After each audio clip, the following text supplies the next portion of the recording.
all around. We see it every day. For the families who choose between eating and eating, the young people who are promised a world-class education, who are now unable to access decent jobs whilst being saddled with debt, and pensioners who can't afford the bare essentials.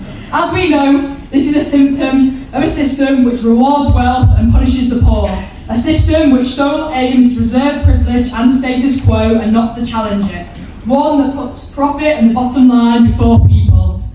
Across the country, 7 million people have gone without essentials in the last 6 months, and 4.5 million are behind on household bills. This is not bad luck, rather a direct result of an economy which is rigged in favour of a few, where working class communities shoulder the cost of decisions made by institutions and politicians far from their lived realities. Public spending has not declined under austerity, it has been redirected. Redirected towards corporate bailouts, private contracts and handouts to the wealthiest, billions poured into the pockets of energy giants and private landlords, whilst the rest of us are told to accept the decline is inevitable.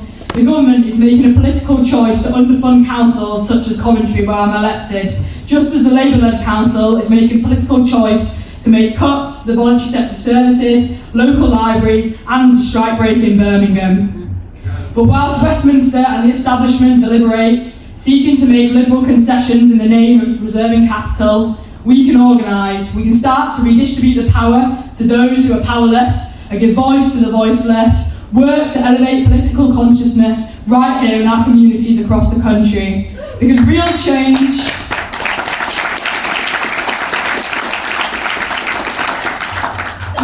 change doesn't only come from above, it's always been fought for from below. It's people who built this country, who keep it running, who have the power to transform it. Working people, migrant communities, those written off, shut out and ignored. We need a mass party which is explicitly socialist and anti-imperialist, one that has class politics at its core, a party against genocide and transphobia. Yeah. No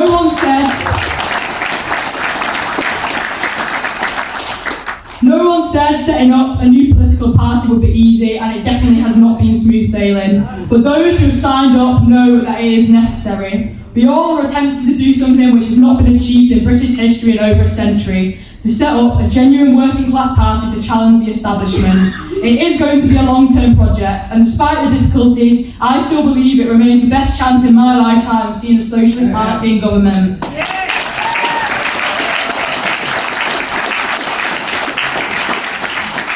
We should not run at the first sight of struggle. Many in this room have waited a long time for this, and it's still worth fighting for. And the other 800,000 people are still out there just waiting to be convinced. So what can we do?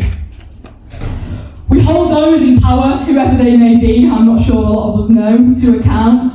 We ensure that whatever MPs and councillors we have represent explicitly our politics, and yes, that means no landlords and no transphobes.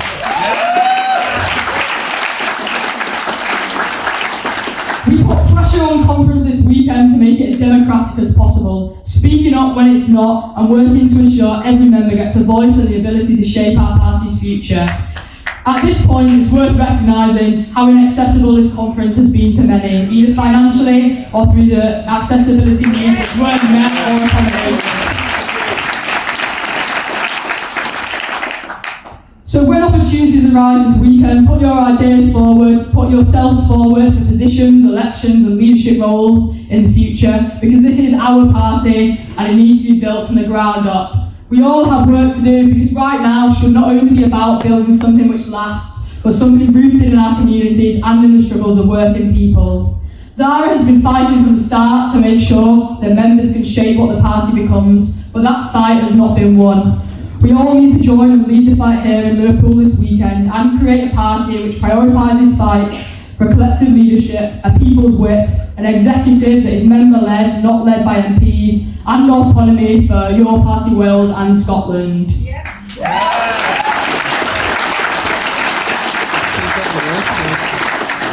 We cannot wait for somebody else to do it for us. The Labour Party won't, and Reform certainly won't. It's up to us to create a political force that cannot be bought or silenced, and that fight has already started.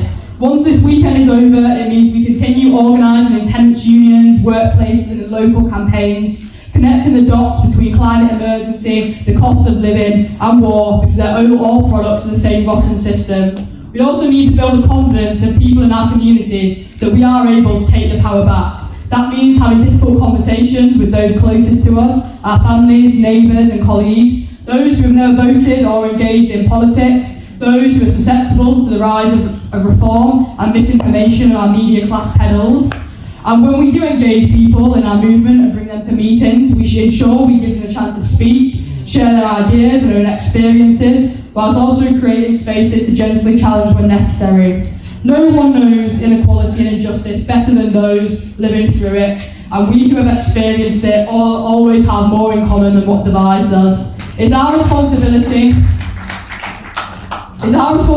to educate each other, learn together as we seek to do politics differently. The establishment may have the money, the media and the power, but we have something stronger, each other. And when working people stand together with courage and conviction, no system built on greed can ever hold us down. Thank you.